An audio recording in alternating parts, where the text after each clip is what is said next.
मंगलाचरण करेंगे। ओम नमः सिद्धेभ्यः जय श्री ओम नमः सिद्धेभ्यः जय श्री ओम नमः सिद्धेभ्यः।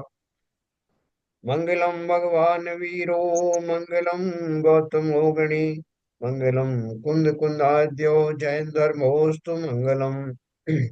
सर्वमंगल मांगल्यम सर्व कल्याण कारकम प्रधानम सर्वधर्माणां जैनम जयतु शासनम जैनम जयतु शासनम जैनम जयतु शासनम। नमे समय साराय स्वानुभूत्या चकाशते चित् स्वभावाय भावाय सर्वभावांतरच्छिदे। अध्यात्म अमृत कलश का मोक्ष अधिकार हम लोग पढ़ रहे हैं। कल हमने जो मोक्ष जाने की मुक्ति के मार्ग के लिए जो आवश्यक वस्तुएं हैं उनका चिंतन किया था, उनका चिंतन किया था। और भेद विज्ञान के होते ही परिणति कैसे बदलती है। वास्तव में तो भेद विज्ञान सही ढंग से अगर हुआ तो उसी समय आत्मानुभूति भी होती है। क्यों होती है? क्योंकि भेद विज्ञान तो दो ही चीजों के बीच में किया गया है ना, स्व के और पर के बीच में। तो जैसे ही पर का ज्ञात हो गया कि ये सब पर है, तो शेष स्व ही बचता है। और स्व का वेदन प्रारंभ होता है, उसका चिंतन प्रारंभ होता है। और वही अभीष्ट है, वही स्वरूप की प्राप्ति। तो इसी दिशा में अपन आज बढ़ेंगे आगे।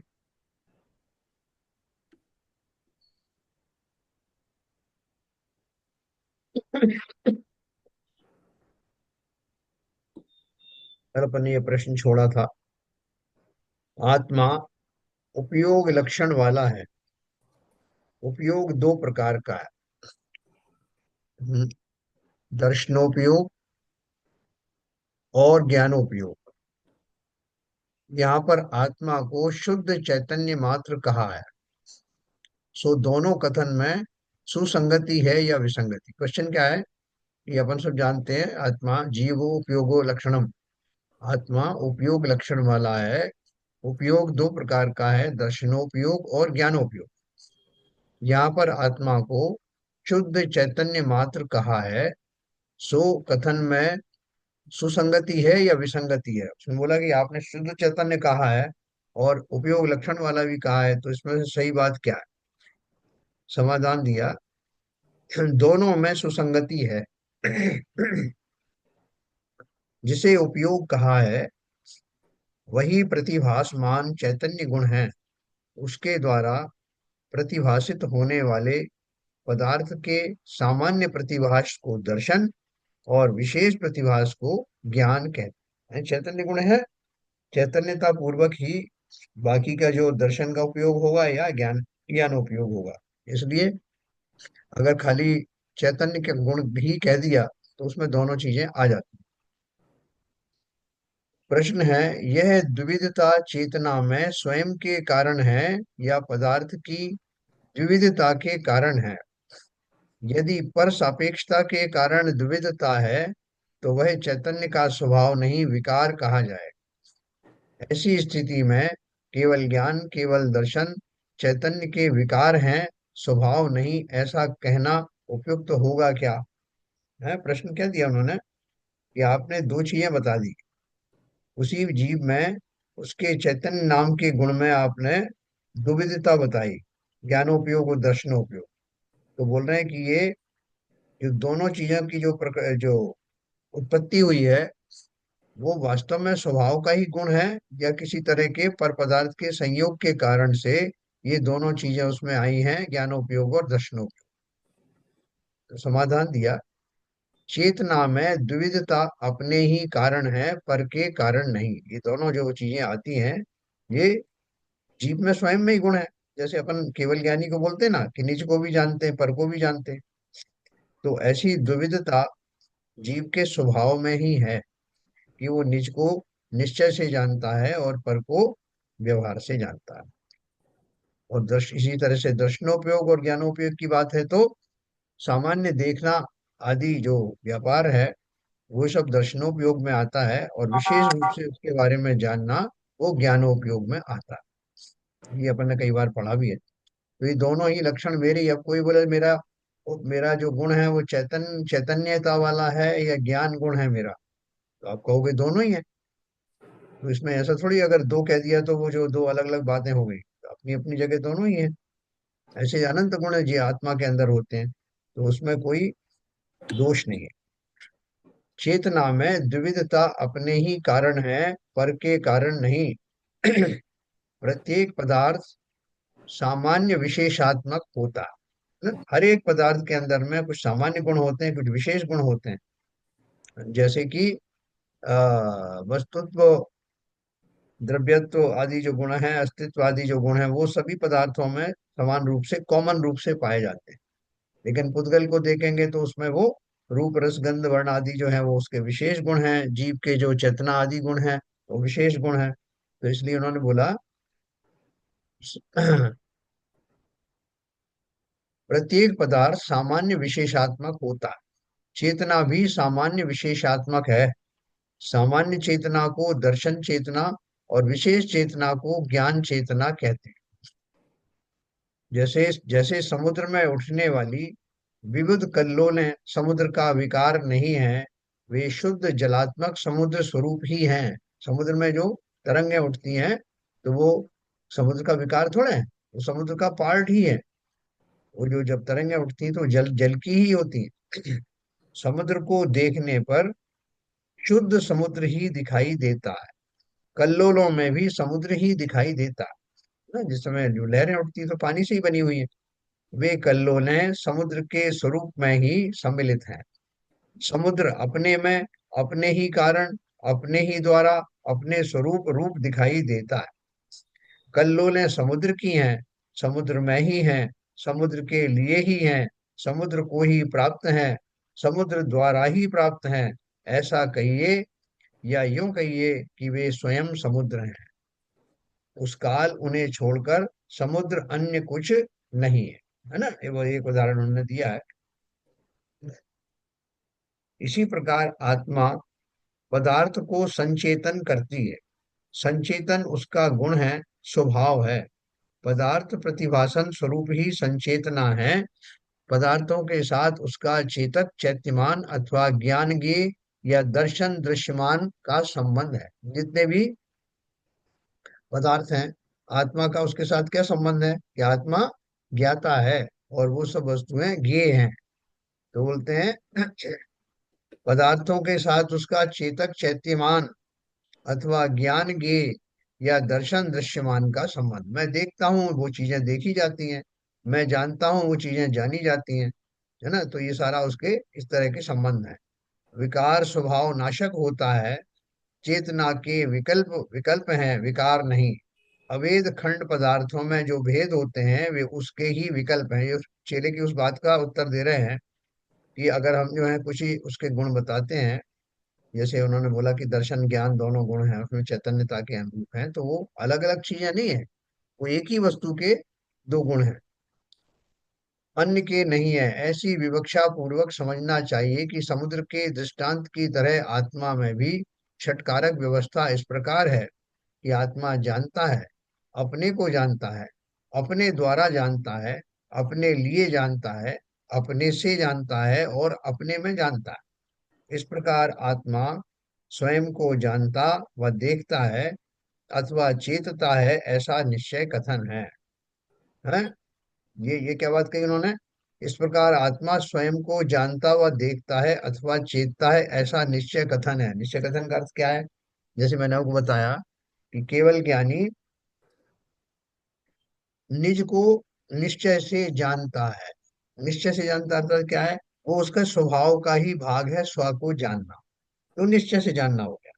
और पर पदार्थ उसके ज्ञान की स्वच्छता के कारण उस ज्ञान में झलकते हैं, तो इसलिए उनको भी जानना कह दिया जाता है, जबकि वो जानना निश्चय से जानना ना होकर व्यवहार से जानना होता।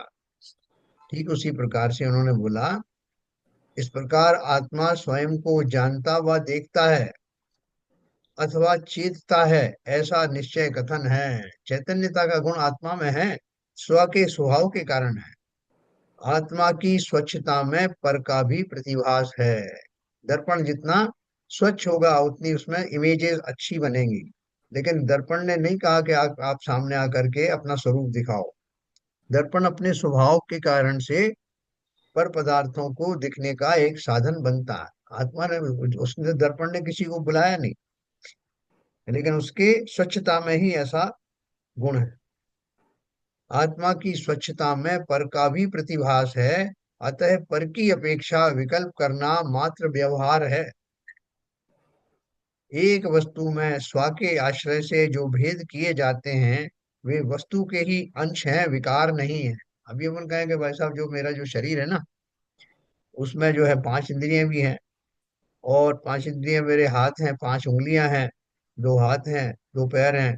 तो आप बोलोगे भाई साहब, आप एक बात तो कह नहीं रहे हो कि मैं शरीरधारी हूँ। है, आप तो बहुत सारे उसमें भेद बता रहे हो। तो आप अखंड हो कि भेदधारी हो शरीर की अपेक्षा से? तो आप क्या कहो कि मैं अखंड भी हूँ, क्योंकि संपूर्ण अवयव मिलाकर के शरीर कहा जाता है। और भिन्न भिन्न भी हूँ, क्योंकि मेरे जो उपांग हैं वो उसी कंबाइंड फॉर्म के साथ साथ उनमें विविधता भी है। पांच उंगलियां हैं, अलग अलग है, छोटी बड़ी हैं, कान है, नाक है, वो सब उसके पार्ट हैं।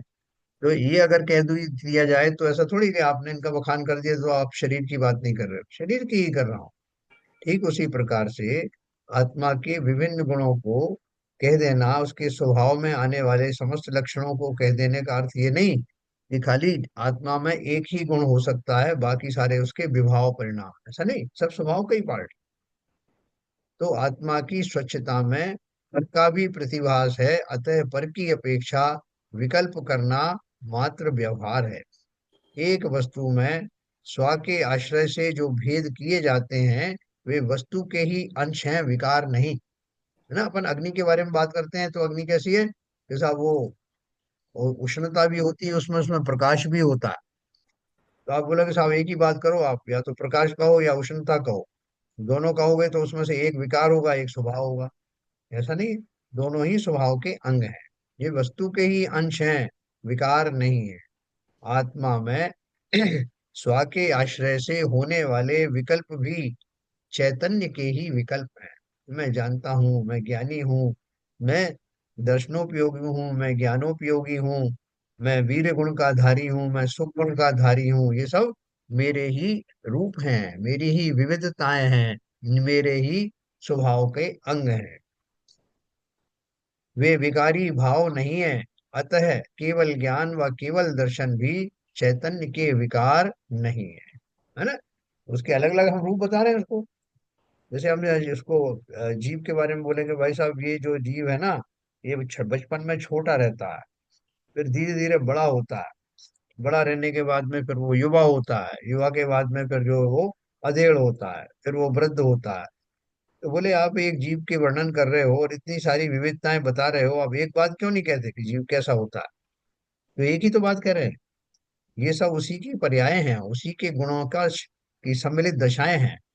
उसी प्रकार से जीव के अंदर में, आत्मा के अंदर होने वाले अनंत गुण भी सब उसके स्वभाव का ही पार्ट हैं, उनमें से कोई उसका विकार नहीं है। तो वो उन्होंने, चेले का वो प्रश्न था कि उसको लग रहा था कि दर्शनोपयोग और ज्ञानोपयोग दो अलग अलग वस्तुएं हैं, उनमें से एक स्वभाव होगा और एक विभाव होगा। उन्होंने बोले विभाव कोई भी नहीं। जैसे केवल ज्ञान का मैंने आपको उदाहरण दिया, तो केवल ज्ञान, केवल ज्ञानी स्व को निश्चय से जानता है, और पर पदार्थ उसके जानने में स्वतः ही आते हैं। तो ये दोनों बातें अपनी जगह एकदम सत्य हैं, इनमें से कोई विकार नहीं है, ये उसका गुण है। तो अभेद नय से आत्मा एकमात्र अखंड चैतन्य पिंड है। एक नय से आत्मा एकमात्र अखंड चैतन्य पिंड है, उसमें भेद या विकल्प नहीं है। इसी कारण से इस कलश में कहा गया है, मैं शुद्ध चैतन्य हूँ। इसमें यदि कर्ता, कर्म, करण आदि के भेद कहे जाते हैं, तो भेद कारकों के हैं। शुद्ध चैतन्य में उन कारकों के भेद से अथवा गुण भेद से या धर्म भेद से भेद कहे जाते हैं, वे भेद उन कारकों गुणों व धर्मों के भेद हैं। शुद्ध चैतन्य तो अभेद रूप एकमात्र वस्तु है ना। अपन हम जैसे बोल रहे हैं शरीर के लिए, अपन बोले कि भाई साहब ये जो शरीर है ये शुद्ध परमाणुओं का स्कंद है, परमाणुओं के स्कंद से बना हुआ ये शरीर है, और ये एक ही है, इंटीग्रल है, जैसा भी है ये एक रूप है। इसके अगर खंड खंड करोगे तो वो फिर शरीर रह नहीं जाएगा, वो अंग भंग हो जाएंगे। इसलिए समस्त अंगों की विविधताओं के बावजूद भी शरीर एक है, ऐसा कहा जाएगा। जब भी हम कहते हैं तो यही बोलते हैं कि साहब मेरा पूरा शरीर दुख रहा है, मेरे बदन में दर्द है मेरे शरीर को क्या हो गया है, मैं दुबला होता जा रहा हूँ। तो वो संपूर्ण शरीर को लक्ष्य करके बताया जाता है, लेकिन उसमें बाकी के अवयव भी मौजूद हैं। तो ये बोल रहे हैं अभेद नैसे, इस तरह आत्मा की बात करो तो आत्मा में क्या है, अभेद नैसे आत्मा एक इंटीग्रल पार्ट है, होमोजीनियस मोनोलिथिक आइटम है, जिसके कोई टुकड़े हो नहीं सकते। यहाँ तक कि वो जो गुणों की हम कल्पना करते हैं ना, कि मैं चैतन्य हूँ, मैं ज्ञानी हूँ, मैं अनंत सुख का धारी हूँ, मैं पर को भी व्यवहार से जानता हूँ, स्व को निश्चय से जानता हूँ, और भी बहुत सारे अनंत गुण आप बोलोगे, तो वो सारे गुण उसके अंदर समाहित हैं। उनमें कोई अलग अलग पार्ट नहीं है उसके, वो कि एक हिस्से में जो है वो ज्ञान गुण बैठा है, एक गुण एक हिस्से में सुख गुण बैठा है, ऐसा नहीं। तो बोलते हैं ये सब समझाने के लिए कहा जाता है, क्योंकि इन सब गुणों की उपस्थिति संसार में होती है, तो उनको समझाने के लिए कह देते हैं कि मैं ही आत्मा हूँ, मैं ही परमात्मा हूँ, मैं ही सबका स्वयं का करता हूँ धरता हूँ। करना धरना जो है वो सब उसके अंदर ही है, लेकिन जीव, संसार में लोग जो है व्यवहार की भाषा समझते हैं। तो अपने को आता है भाई साहब, कोई अपने पास आता है संपर्क में, अपन उससे क्या पूछते हैं, कहाँ के रहने वाले हो भाई, क्या करते हो, हैं, क्या करते हो, मतलब क्या व्यवसाय करते हो, कहाँ रहते हो, तुम्हारे माता पिता का नाम क्या है, ये सब बातें अपन पूछते हैं ना क्योंकि हम इन सब विविधताओं से परिचित हैं, और इंट्रोडक्शन के रूप में ये सब प्रश्न हमारे जहन में आते हैं। तो ठीक उसी प्रकार से आत्मा के बारे में अगर प्रश्न पूछा जाए, तो आत्मा के बारे में हम यही वाले प्रश्न पूछेंगे ना जो हम जिनके आदी हैं, कि भाई साहब आत्मा जो है करता क्या है, और किसके लिए करता है, वो क्यों करता है, वो रहता कहाँ है, उसके पास और क्या क्या काम है, वो कैसा महसूस करता है। तो ये सारे प्रश्न जो हमारे ऊपर घटित होते हैं संसारी जीवों के, वही प्रश्न जब आत्मा पर लागू किए जाते हैं तो एक ही उत्तर मिलता है कि आत्मा स्वयं करता है, स्वयं का करता है, स्वयं में करता है, स्वयं के द्वारा करता है, स्वयं के लिए करता है। तो प्रश्नों का जवाब इस तरह से इस फॉर्म में आएगा, लेकिन वास्तव में करने धरने का कोई भाव जो है हमारे समझने के लिए है। स्वभाव में रहना ही सब प्रकार का कर्म है, षटका प्रत्येक पदार्थ का। हाँ, षटकारक में आवे ना साहब। षटकारक में है, षटकारक में है। हम्म। संसार के समस्त पदार्थ अपने स्वभाव में बने रहते हैं, यही उनका कार्य है। कैसे भी लगा के देख लेना, जब मैं लोहे से कुछ काम करता हूँ, लोहे का स्ट्रक्चर बनाता हूँ, तो लोहा अपने स्वरूप में रहने के कारण ही लोहमय स्ट्रक्चर का निर्माण होता है। अगर वो अपना स्वभाव छोड़ दे तो मेरा स्ट्रक्चर लोहमय रह ही नहीं। संसार के समस्त पदार्थ अपने स्वभाव में स्वरूप में बने रहते हैं, इसका ही पुरुषार्थ उनके अंदर चलता रहता है। उनके गुणों का परिणमन इसी दिशा में चलता रहता है कि वो अपने स्वभाव में बने रहें। यही एकमात्र यही एकमात्र कार्य सभी द्रव्यों में होता रहता है। आत्मा भी एक द्रव्य है, और उसमें जिस योग्य उसका स्वभाव है उस रूप बना रहने का पुरुषार्थ निरंतर चलता है। और ये सारे जो गुण हैं वो पुरुषार्थ के ही पार्ट हैं, उसी का भेद है। जो हम ज्यो ज्यो इसमें गहराई से चिंतन करते हैं ना, हमें स्वयं ही इस बात का ज्ञान होने लगता है। ये जो शास्त्रीय भाषा हम पढ़ते हैं ना, तो शुरू में हमको लगता है कि हमें सिंपल बता दो साहब, ये आप शास्त्रीय भाषा का क्या प्रयोग कर रहे हैं। लेकिन जब सिंपल बनाने के बाद हमको समझ जाते हैं, तो ये शास्त्रीय भाषा मेरे मुख से अपने आप निकलने लगती है, अपने आप निकलने लगती है। वो किसी को समझाने के लिए नहीं, स्वयं को ही परिभाषित करने का भाव इसी रूप में आता है। भाषा का स्वरूप बदल जाता है। दूसरों को संबोधन देने के बजाय मैं स्वयं ही संबोधित हो जाता हूँ, और इस प्रक्रिया में जीव अनंत आनंद की शरण में चला जाता है। तो जब उसमें कारक कृत, गुणकृत, धर्मकृत, सॉरी, अभेद नैसे आत्मा एकमात्र अखंड चैतन्य पिंड है, उसमें भेद या विकल्प नहीं है। इसी कारण से इस कलश में कहा गया है कि मैं शुद्ध चैतन्य हूँ। इसमें यदि कर्ता, कर्म, करण आदि के भेद कहे जाते हैं, तो भेद कारकों के हैं। शुद्ध चैतन्य में उन कारकों के भेद से अथवा गुण भेद से या धर्म भेद से भेद कहे जाते हैं। हम रत्नत्रय की बात करते हैं ना, जैसा अब जीव कैसा है कि वो श्रद्धा गुण का धारी है, ज्ञान गुण का धारी है, चारित्र गुण का धारी है। तो बोले बताओ साहब, ये तीनों अलग अलग करके बताओ, कितने पार्ट में श्रद्धा है, कितने पार्ट में ज्ञान है, और कितने पार्ट में चारित्र है। तो भैया, हाँ जैसे बोलिए। नाराज मत होना, एक चीज कहना चाह रहा हूँ हाँ।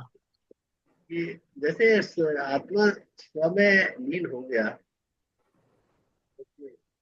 तो फिर हाँ, एक तरह से अचेतन जैसा नहीं हो गया, क्योंकि उसको तो दुनियादारी से, कहीं से, सराउंडिंग से, कुछ भी चीज से कहीं कोई वो नहीं है एक्चुअली। बहुत बढ़िया आपने बात कही। अचेतन। अभी देखो, अपन एक ये ईसरी है ना, जो शिखर जी जाते हैं वहाँ ईसरी पड़ती है एक जगह। वहां पे एक उदासीन आश्रम है। एक यहाँ बीना के पास भी बहुत सारी जगह उदासीन आश्रम बना है। तो हम क्या सोचते थे कि उदासीन का मतलब है बेचारे जो जीव हैं, वो ऐसे उदासीन भाव से पड़े रहते होंगे, इन कुछ काम करने में समझ में नहीं आ रहा, जैसे रोगी पड़े रहते हैं ना, बीमार से पड़े रहते हैं, उदासीन हो गए एकदम। कोई ना, उन्हें दुनियादारी से कोई मतलब है, ना खाने से मतलब, न पीने से मतलब है। दाढ़ी बड़ी हुई है, कपड़े फटे हुए हैं, और पड़े हुए अपने इधर उधर लोटपोट हो रहे हैं। ऐसे उदासीन व्यक्ति की आकृति हमारे जहन में आती है। लेकिन वहां आप जाकर देखो उदासीन आश्रम में, उनसे ज्यादा जोश में भरे हुए, उत्साह में भरे हुए कोई दूसरे व्यक्ति दिखाई नहीं देंगे। लेकिन उनका उत्साह किस ओर है? सांसारिक गतिविधियों की ओर नहीं, स्वयं के ही स्वाध्याय, मनन, चिंतन, चर्चा आदि में पूरा समय जाता है। तो वो काहे के उदासीन? तो अपन कहेंगे हम तो उदासीन का मतलब ये समझते थे कि तुम दुनिया से कट ऑफ हो। कट ऑफ का अर्थ क्या है? बाहर में जो विकल्प होते हैं, परद्रव्यों से इंटरेक्शन का जो भाव होता है, खाने पीने आदि की जो भाव होते हैं, पंचेंद्रिय के विषयों के प्रति जो आकर्षण होता है, उनका कटाव वहां हो जाता है। मिनिमाइजेशन हो जाता है, जितना मिनिमम शरीर की जरूरत। बाकी अंतर में तो वो पूर्ण जागृत रहते हैं। तो इस तरह से जो उदासीनता, वो उदासीनता संसार से है। संसार के प्रति है, ठीक इसी प्रकार से जो आपने कहा कि जो अपने चैतन्य में जागृत हैं, वो महामुनि जो हैं। अब मुनियों की बात करो, वो मुनि बाकी सब संसार से तो कट ऑफ है ना। उनका संसार जो है वो कहने भर का रह गया, कहने मात्र का रह गया। जब तक देह है तब तक ही संसार में है। बाकी तो अपने स्वभाव में लौट आए हैं, स्वभाव में निरंतर बने रहते हैं, स्वभाव में सदा चैतन्य हैं, जागृत हैं। वो काहे के उदासीन है? उदासीन हम उन गुणों के प्रति हैं, अपने आत्मिक गुणों के प्रति हम उदासीन हैं। तो ये इसमें थोड़ा सा भेद है। ठीक है साहब, ललित जी, कुछ कंफ्यूजन है अभी? और जागृत करें? तो देखो, ये हमारी समझ की बात है। जैसे कोई जो बहुत दारू वारू पीते हैं, जो मांसाहार करते हैं, वो उनकी तरफ से जोक आता ना कि भाई वो उनसे पूछा गया भाई कि तुम क्या करते हो? तो बोले कि साहब मैं ये नहीं खाता, मैं नॉनवेज नहीं खाता, मैं दारू नहीं पीता, मैं ये नहीं करता। तो बोले फिर तुम्हारा जीना कोई जीना है क्या? तुम तो जीवित ही नहीं हो। तो ये सब अपनी अपनी ओर से परिभाषित करते हैं, उनके हिसाब से वो जीवित ही नहीं है जो इन सब व्यसनों से युक्त ना हो। लेकिन जो दूसरे तरफ के जो व्यक्ति हैं, वो इन्हें देखकर कहते हैं कि तुम तो मूर्छित हो संसार में, तुम्हें अपना तो होश ही नहीं, अपने स्वरूप में हो नहीं, तुम कौन हो, कहाँ से आए हो, इसका तुम्हें ज्ञान नहीं। तो ये रिलेटिव टर्म्स में भी अगर आप बात करें तो इस तरह से बात की जा सकती है। पर ये बहुत अच्छा एग्जाम्पल है। जी। जो लोग अ, जो लोग शराब का सेवन करते हैं, उनका पर्पस क्या है? उनका पर्पस यही है प्राइमरीली कि संसार के दुखों से कुछ कुछ देर के लिए भूल जाओ, उसको पी के ऐसे नशे में चले जाओ तो जिससे कि जो संसार की जो चिंताएं हैं, समस्याएं हैं, उनको थोड़ी देर के लिए भुला दे। बिल्कुल।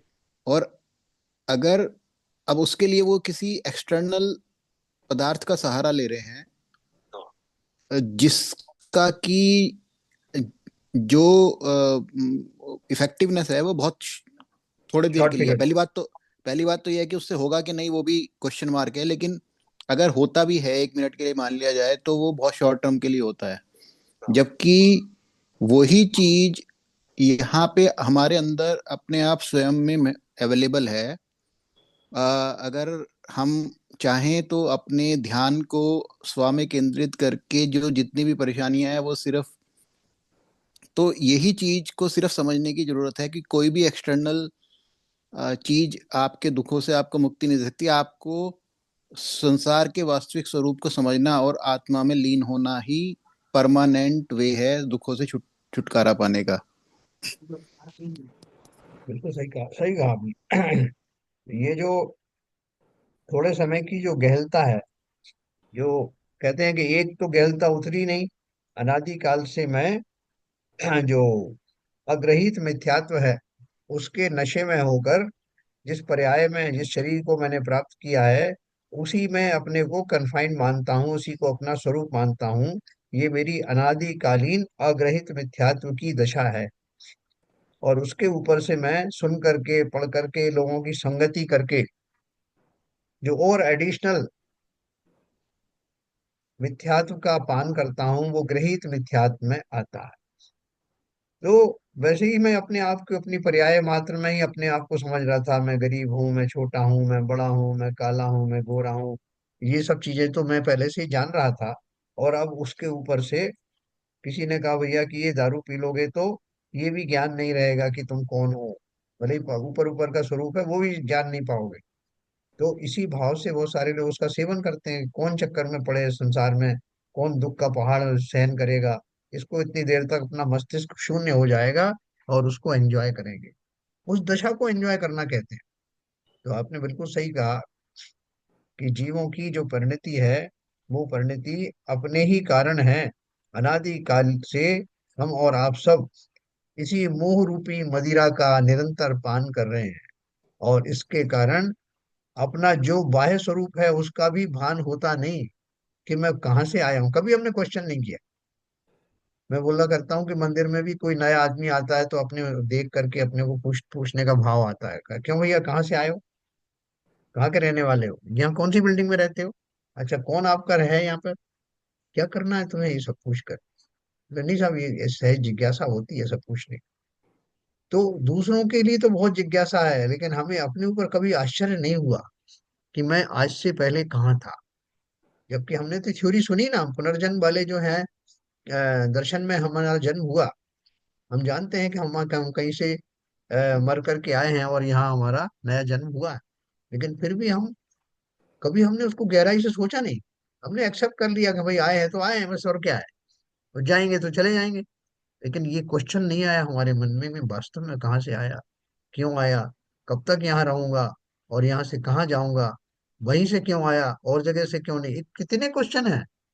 अगर इन क्वेश्चंस का जवाब ढूंढने निकल जाऊं तो मेरी पूरी पर्याय कम पड़ेगी। लेकिन मैं उस चक्कर में नहीं पड़ना चाहता। तो इसलिए गहलता के कारण ये सब चीजें बनी रहती हैं। हाँ, और कुछ कहना है विपुल जी आप? नहीं सर, बिल्कुल सही है। तो देखिए, अपन बात कर रहे थे कि वास्तव में उदासीनता जो शब्द है, वो एक रिलेटिवली आप यूज कर सकते हो। अब जो सिद्ध भगवान जो बैठे हैं, आप उनको कह सकते हो कि वो तो एकदम जड़ जैसे हो गए ना। जैसे ललित जी का प्रश्न था कि ना संसार के बारे में वो कुछ जान रहे हैं, ना पहचान रहे हैं कि मेरे रिश्तेदार कहाँ हैं, वो सब क्या कर रहे हैं, उनका जो है वो वुमेन्स डे और मेंस डे और वो सब कुछ मन रहा है कि नहीं मन रहा है, उन्हें कोई मतलब नहीं। तो अपने में लगे हुए हैं। तो हमारे हिसाब से तो वो, अपन कहते हैं ना कि मेरे, जब हमें किसी से नाता रिश्ता नहीं रखना है तो उन कहते हैं कि मेरे ही तरफ से तो वो मर गया। अर्थात मैं उसके बारे में अब कुछ जानना नहीं चाहता, क्योंकि वो मेरे काम का नहीं रहा। तो क्या हमारी अपेक्षा से वो सिद्ध भगवान क्या है, मृत हैं क्या? चलो हमारी अपेक्षा से सही, उनकी अपेक्षा से वो मृत हैं क्या? नहीं सर, उनकी बिल्कुल अपेक्षा से नहीं सर। क्वेश्चन तो सर अच्छा है, ये सो कभी कभी आ जाता है जैसे ललित जी ने पूछा। लेकिन मेरा मानना ऐसा है कि अनंत ज्ञान का होना, जब अनंत ज्ञान हो जाता है, जब हमें सारी चीजें पता चल जाती हैं कि कोई भी चीज क्यों हो रही है, उसके पीछे क्या कारण है, उसके पीछे क्रमबद्ध पर्याय का क्या लॉजिक है, उसके बाद जब हमें पूरा ही सब कुछ समझ में आ गया तो फिर कुछ जिज्ञासा बची नहीं। बराबर। और जब कुछ जिज्ञासा नहीं बची तो हमें कुछ करने का भाव भी नहीं आएगा कि यार ये जीव को ये जीव खा रहा है, या इसको परेशानी हो रही है, इसको थोड़ी सी सहायता कर दूं, इसको थोड़ा सा ये कर दूं, इसको बचा लूं। तो क्योंकि हमें पता है कि ये क्यों हो रहा है और ये कैसे ठीक होगा, क्योंकि हमें आगे की भी पर्याय दिखाई दे रही हैं उस जीव की, और पीछे की भी दिखाई दे रही हैं, और उसके पीछे जो कारण है वो भी दिखाई दे रहे हैं। तो जब हमें सब कुछ ज्ञान हो जाएगा तो कुछ करने का भाव नहीं आएगा, सिर्फ ज्ञान रहेगा। क्योंकि ज्ञान रहेगा तो उसको उदासीन नहीं बोला जाएगा, क्योंकि उनको सब कुछ पता है। इसलिए उनको उदासीन बोला, क्योंकि उनको कुछ करने का भाव नहीं आता। हमारी हमारी अभी शॉर्ट बुद्धि है, हमें अल्प ज्ञान है, तो हम सोचते हैं मैं ये कर दूं, मैं वो कर दूं, ये करने से वो हो जाएगा, वो करने से वो हो जाएगा। इसलिए हमें लगता है कि हम एक्टिव है, हम जीवित हैं। जबकि हम इसलिए हमें ऐसा लगता है हम जीवित हैं क्योंकि हमारे को पूरा ज्ञान नहीं है। देखो, आपने बहुत बढ़िया बात कही।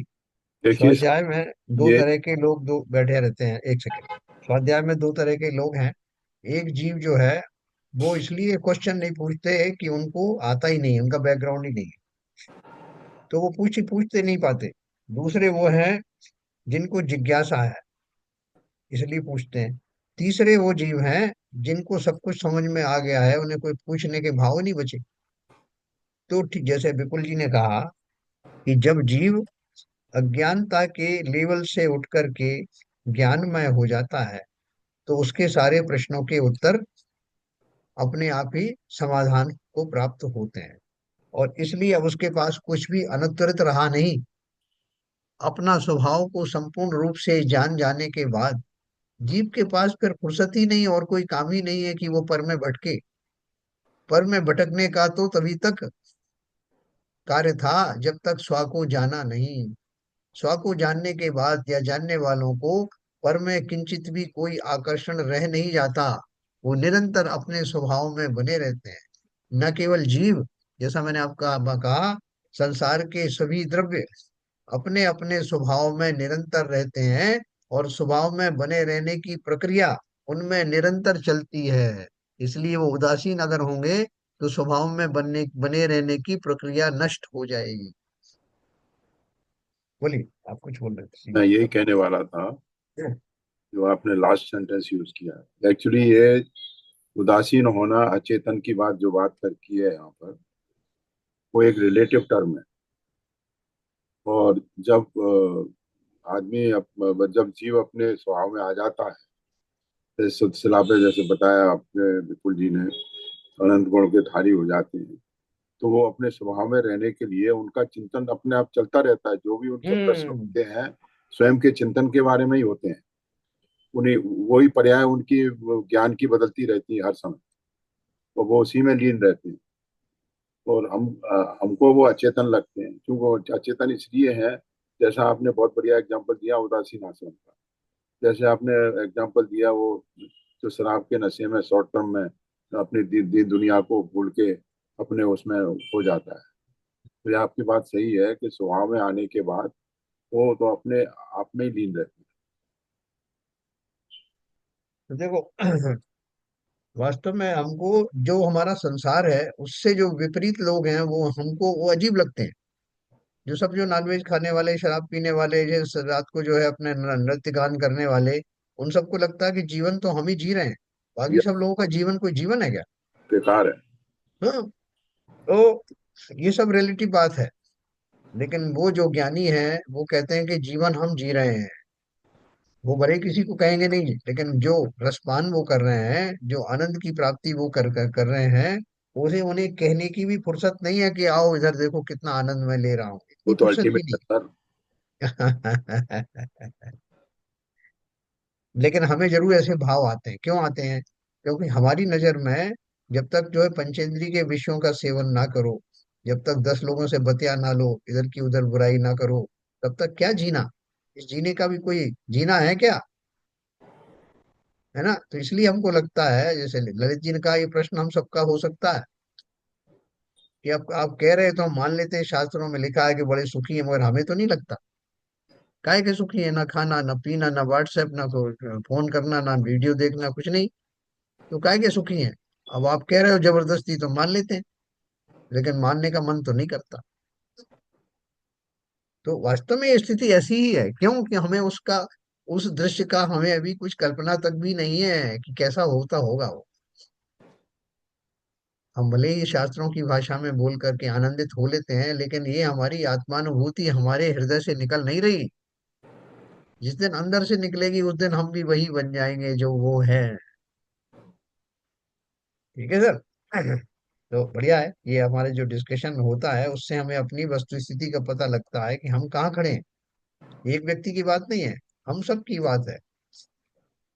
तो देखो हमने क्या पढ़ा, जब उसमें कारक कृत गुणकृत धर्मकृत भेदों का ही प्रवेश नहीं, तब उद्गल कर्म तथा उनके उदयजन्य रागादि विकारों के कारण तो भेद हो ही नहीं सकता। वे तो आत्म वस्तु ही नहीं है। हैं? कि अपन किसी के उसका पैमाना कैसे मापते हैं कि साहब ये जो 3 4 कनस्तरों में सामान रखा है ना, इस सामान को अपन कंपेयर करें साहब कि कौन सा कनस्तर ज्यादा भरा हुआ है। तो एक में कुछ कुछ सब्जी भरी हुई है, एक में कुछ जो है सूखा द्रव्य रखा हुआ है, तीसरे में कुछ और रखा है, और सब जो है वो भरे हुए हैं। अपने अपने सबका एक ही लेवल में भरे हुए हैं। तो अभी मैं उनको कैसे आइडेंटिफाई करूं भरने के हिसाब से?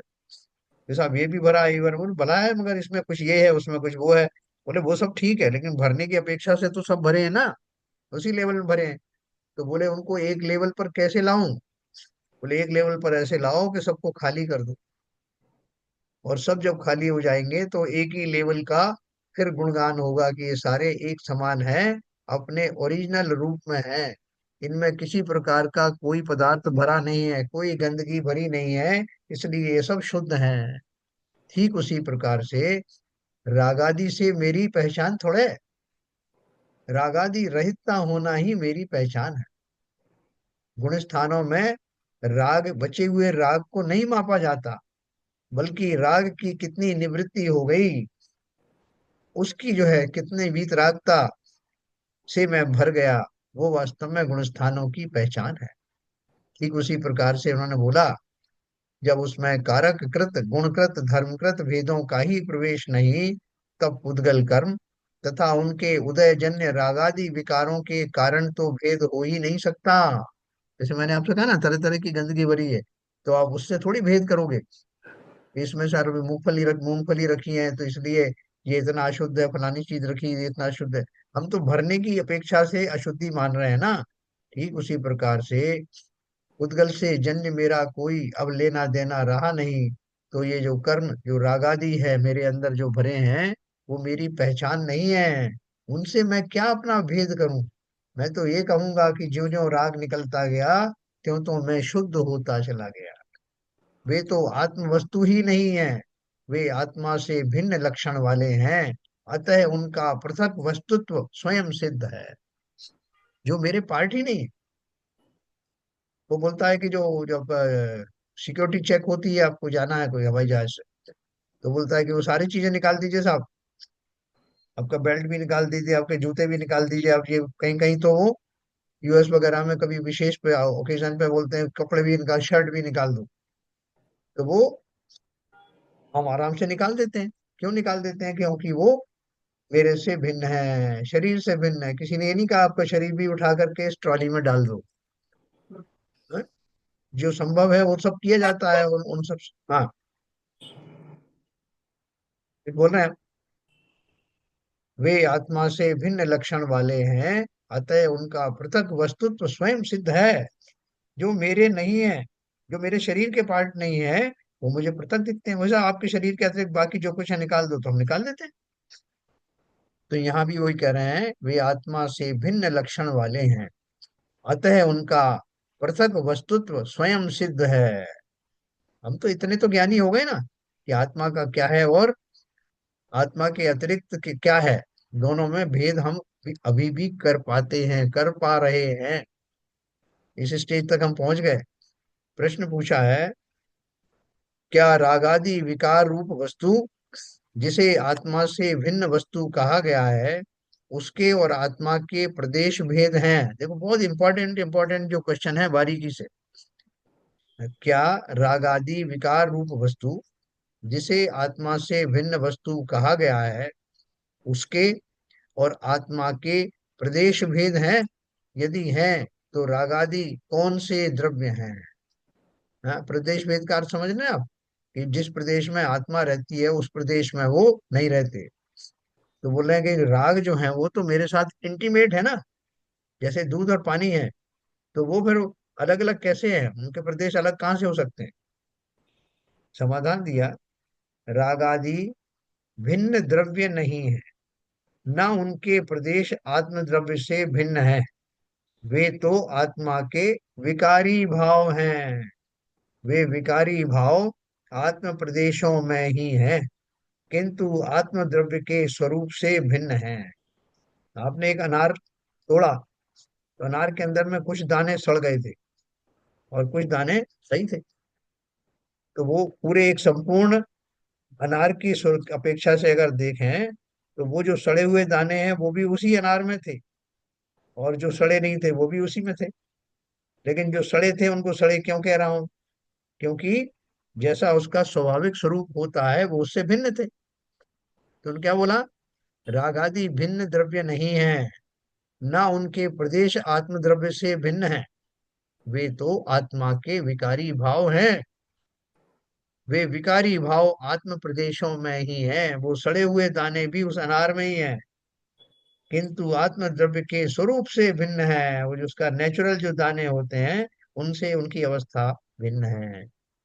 एक ही जगह पर रह रहे हैं, एक ही आत्म प्रदेश जो है ना, एक ही प्रदेश में रह रहे हैं, एक क्षेत्रावगाही हैं, लेकिन फिर भी स्व के नहीं है, पर ही हैं। तो प्रश्न पूछ लिया उन्होंने, जब दोनों अभिन्न प्रदेशी हैं तो उन्हें भिन्न वस्तु कैसे कहा गया है? तो चेला उनको हराने पे तुला हुआ है आचार्य जी को। क्या बोल रहा है कि जब आप कह रहे हो कि दोनों जो है एक ही प्रदेशों में हैं, एक ही क्षेत्रावगाह में रहते हैं, तो फिर उन आप भिन्न भिन्न कैसे कह रहे हो? है, जैसे वो अनार का मैंने आपको उदाहरण दिया, तो कोई उसको कहे कि साहब एक ही जगह रह रहे हैं, सड़े हुए भी और अच्छे भी, तो आप उनको एक को सड़े और एक को अच्छे क्यों कह रहे हो? तो क्या कहें, एक जगह रह रहे हैं इसलिए उसमें भेद नहीं हो सकता क्या? तो नहीं वही सर, बात कर। उसका उसका तो एग्जाम्पल ये है, जी। जो सड़ा हुआ अनार है वो बिकारी भाव है, बिकारी अनार का रूप है। हाँ, वही तो मैंने कहा, उसी हाँ। के सिमली दी मैंने आपको, तो सिमली उसी की दी। तो प्रश्न पूछा उन्होंने, जब दोनों अभिन्न प्रदेशी हैं तो उन्हें भिन्न वस्तु कैसे कहा गया? हाँ, एक ही जगह रह रहे हैं, उनको अलग अलग भी कर नहीं सकते, उसी में मिले हुए हैं वो राग आदि, तो उसको आप भिन्न कैसे कह रहे हो? समाधान दिया, पृथकता तथा अन्यत्व में अंतर है। आत्मा और पुद्गल कर्म में द्रव्य भेद होने से प्रदेश। हाँ, कुछ बोल रहे हैं? जो वस्तु आवाज जैसे नहीं आ रही। सर जी, आवाज कट रही है आपकी। आपकी आवाज नहीं आ रही है। प्रश्न में रागादि भाव को वस्तु जैसे कहा है, तो वस्तु शब्द ठीक है क्या उसके?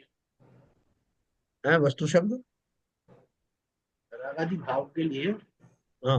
वस्तु शब्द, प्रश्नकर्ता ने वस्तु शब्द को यूज किया है हाँ, भाव के लिए। तो भाव क्या हम वस्तु के स्वरूप में है क्या? वस्तु शब्द ठीक है उसके लिए?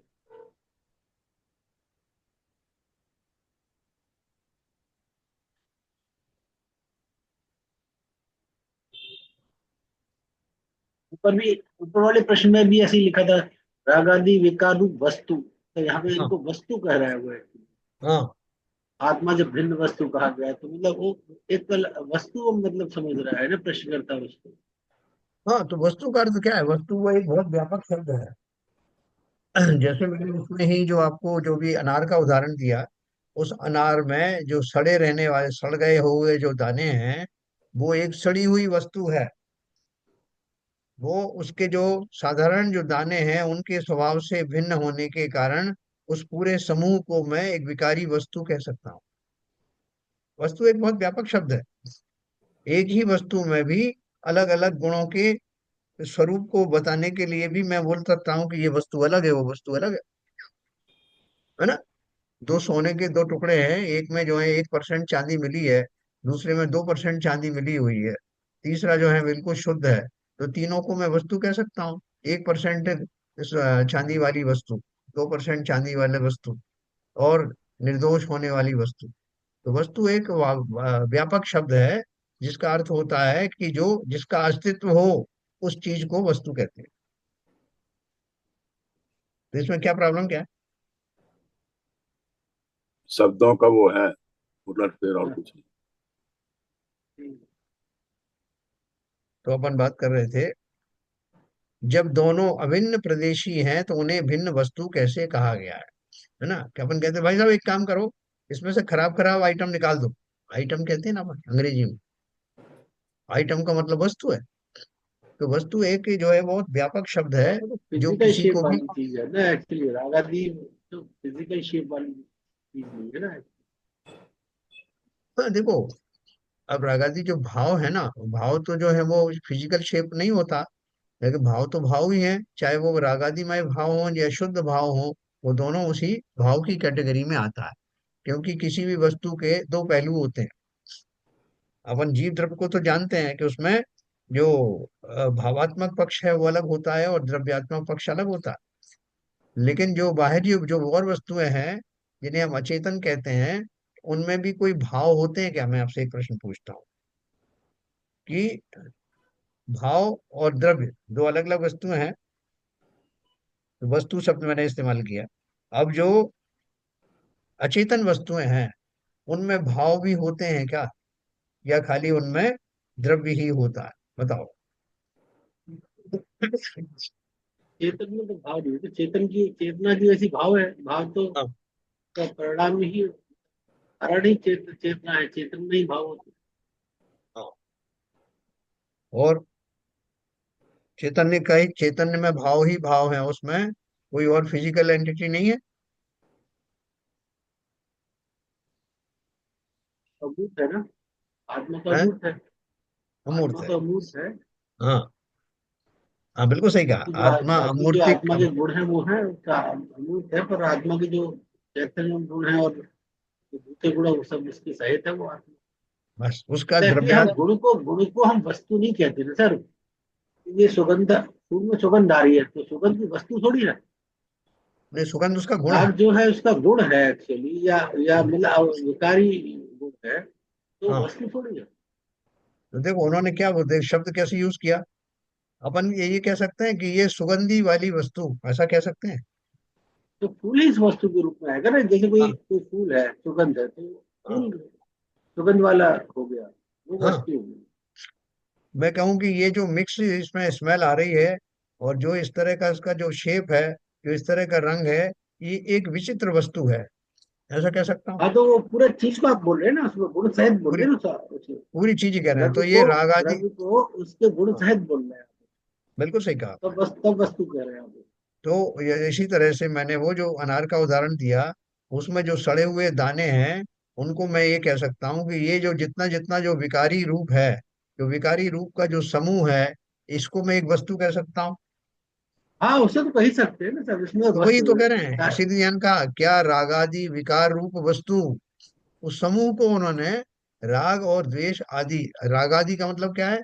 राग है, द्वेष है, कषाय है, इन सब से भरा भरे हुए जो भाव हैं उनको मैंने एक आइटम कह दिया। नहीं, उनको कैसे परिभाषित करूं, उस समूह को कैसे परिभाषित करूं? तो उसको कुछ ना कुछ तो कहना पड़ेगा ना। मैं आइटम कहूं, वस्तु कहूं, चीज कहूं, कि ये चीज है क्या। तो तो सर इसलिए उस चेतन ही वस्तु वस्तु, जनरल चेतन ही वस्तु नॉमेनक्लेचर है कहा सर। जाता है। है जनरल नॉमेनक्लेचर है। ना। वस्तु मतलब जनरल वस्तु का मतलब आइटम। कोई भी चीज है, कोई भी समूह है, कोई जिसका एग्जिस्टेंस है, उस सब वस्तु को उसको वस्तु कह दिया जाता है। क्योंकि आप देखो सभी द्रव्यों के समूह में पहला गुण आता है वस्तुत्व। वस्तुत्व, अस्तित्व, द्रव्यत्व, हाँ, अगुरु लघु, ये सारे गुण है ना उसके कॉमन। अस्तित्व तो तो ये सबसे पहला है। सबसे पहले, तो कोई भी वस्तु जो है उसमें वस्तु तो नहीं होगी तो वस्तु रहेगी कैसे? तो उसका वो अस्तित्व रागादि, नहीं आत्मा रहेगा। के लिए यूज हो रहा है, राग के लिए यूज नहीं हो रहा ना। तो अभी बताओ वस्तु आप शब्द इसके लिए वहां क्या पर यूज, उसके लिए यूज हो रहा है। कोई सजेस्ट करो आप कि क्या करें उसके लिए, क्या शब्द नहीं से नहीं, आगे इस्तेमाल बढ़िए, करें? आगे बढ़िए, आगे बढ़िए, आगे बढ़िए। या ललित जी, अपन इससे आचार्य को, इससे आपकी आवाज क्लियर नहीं रहती, आवाज कटती है। हाँ, हाँ बीच में वो हो जाती प्रॉब्लम एक्चुअली, आज की प्रॉब्लम हो रही है एक्चुअली। नहीं नहीं, हाँ आवाज आपकी आधी आती है आधी कटती है, समझ में नहीं आता हाँ क्या। बहुत जोर लगाना पड़ता है, इसलिए आप जो है, या तो बिना इसके आवरण की शायद ज्यादा अच्छी आवाज आती होगी नहीं? नहीं, आज ही ज्यादा प्रॉब्लम आ रही है, वैसे ठीक, पीछे ठीक। नहीं, हम लोगों को तो दिक्कत आती है रोज समझने में। हमें रोज समझने में दिक्कत आती है, आप क्या बोल रहे अभी तो ठीक आ रही है, अभी ठीक आ रही अभी है। अभी ठीक है, चलिए। चलिए कोई बात नहीं। क्या भाई विपुल जी कुछ आप कहना चाहते हो कि उनका ये प्रश्न है उनका, कि रागादि विकार रूप वस्तु कहा, तो ये वस्तु लगाना जरूरी था क्या? तो उसको और कुछ कह सकते थे क्या?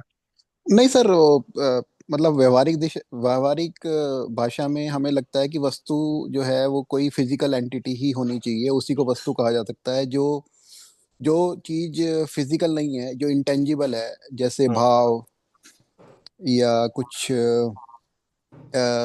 गुण किसी का, जैसे सुंदरता, जो कि फिजिकल नहीं होती, सिर्फ उसके गुणों को व्यक्त करने को वस्तु हम जनरली व्यवहारिक भाषा में नहीं बोलते। हाँ लेकिन वस्तु एक बहुत व्यापक शब्द है। कभी कभी चीजों को जब हम स्पेसिफाई नहीं करना चाहते और उसका डिटेल आगे आएगा या डिटेल, तो हम उसको शुरू में वस्तु बोल देते हैं कि भाई अभी हम, आप वस्तु वस्तु किसी के लिए भी यूज किया जा सकता है क्योंकि बहुत व्यापक शब्द है, जैसे आपने बताया। हाँ, अपन बोलते हैं वस्तु स्वरूप विचार खुशी से सब दुख संकट सहा करे, इसका अर्थ क्या है? वस्तु स्वरूप माने संसार मात्र में जो होने वाला दर्शन है, उसमें रहने वाले पदार्थ हैं, उनमें रहने वाली उनकी विविधताएं हैं, उनके जो लक्षण हैं, उस सबको हमने वस्तु स्वरूप में डाला है। वस्तु स्वरूप के भाई ऐसा ही है, संसार का नियम ऐसा है, संसार में ऐसा ही होता है। संसार में भावात्मक भी होता है, फिजिकल भी होता है, उस सबको मिला करके वस्तु स्वरूप कहा जाता है। हैं। नहीं, सबसे इम्पोर्टेंट चीज जो आपने भी बताई ना, जी सबसे पहला गुण वस्तुत्व गुण। हाँ वस्तुत्व से ही वस्तु बना है। बिल्कुल। वस्तुत्व गुण नहीं होगा तो उसकी एग्जिस्टेंस ही खत्म हो जाएगी। खत्म हो जाएगी, उसके अलावा और क्या बचा? यस। फिर आप कैसे डिफाइन करोगे किसी भी यस, चीज? वहीं से वस्तु को पिकअप किया गया है। अपन उर्दू में चीज कहते हैं, हिंदी में वस्तु कहते हैं, अंग्रेजी में आइटम कहते हैं। समाधान है, क्योंकि उन्होंने क्वेश्चन क्या किया था, क्या रागादि विकार रूप वस्तु जिसे आत्मा से भिन्न वस्तु कहा गया है, उसके और आत्मा के प्रदेश भेद हैं? यदि हैं तो रागादि कौन से द्रव्य हैं? समाधान दिया था कि रागादि भिन्न द्रव्य नहीं है, ना उनके प्रदेश आत्म द्रव्य से भिन्न है। वे तो आत्मा के विकारी भाव हैं। वे विकारी भाव आत्म प्रदेशों में ही हैं, किंतु आत्म द्रव्य के स्वरूप से भिन्न है ना? वो अनार का मैंने उदाहरण दिया, वो बिल्कुल फिट बैठता है इसमें, क्योंकि वो है, अनार के दाने ही हैं, लेकिन अनार जैसा स्वस्थ होता है वैसे वो नहीं, तो उनका बिगड़ा हुआ रूप है, और एक ही जगह रह रहे हैं। प्रश्न किया, जब दोनों अभिन्न प्रदेशी हैं तो उन्हें भिन्न वस्तु कैसे कहा गया? ये बोल रहे हैं एक ही जगह में रह रहे हैं, तो उन्हें भी अनार कहो ना, और उनको भी अनार कहो, उनको अलग अलग क्यों कह रहे हो? उसमें सड़े हुए का और अच्छे का भेद क्यों कर रहे हो? समाधान दिया, पृथकता तथा अन्यत्व में अंतर है। आत्मा और पुद्गल कर्म में द्रव्य भेद होने से प्रदेश भेद है। प्रदेश भेद पना दोनों के पृथक पने का हेतु है, परंतु एक ही द्रव्य में होने वाले गुण पर्याय के भेद अपने नाम से भिन्नता रखते हैं, लक्षण की भिन्नता रखते हैं, तथा उनका प्रयोजन भिन्न भिन्न है। अतः उनमें परस्पर अन्यत्व है, पृथकपना नहीं है ना? मेरे मुंह में जितने दांत है ना, वो जितने दांत हैं, वो सारे दांत जो हैं वो अलग अलग स्थान पर रहते हुए भी वो दांतों का ही समूह है, एक ही समूह है। लेकिन उस दांत के बीच में कोई बाहर का एलिमेंट आके फंस जाता है, तो वो दांत नहीं कहलाएगा, वो उससे पृथक ही होगा। लेकिन दांत जैसे भी हों, छोटे हों बड़े हों कैसे भी हों, वो दंत पंक्ति जो है वो एक ही कही जाएगी, उसको उसी का संदर्भ उनमें अन्यत्व भाव नहीं कि दांत नहीं है, कोई दांत है, लेकिन उसमें फंसी हुई फांस, अन्न कण आदि वो पृथक है। तो पृथकता होना और अन्यत्व होना, दोनों में अंतर है ना। इस प्रश्न को अपन कल और अच्छे से समझेंगे, तो जो बहुत सी बारीकियां हमको समझ में आएंगी जो अभी तक नहीं आई हैं, है ना, उससे हमें अवश्य इसका लाभ मिलेगा। तो ये प्रश्न नंबर 288 अपन कल पढ़ेंगे। चलिए, समय हो गया। जिनवानी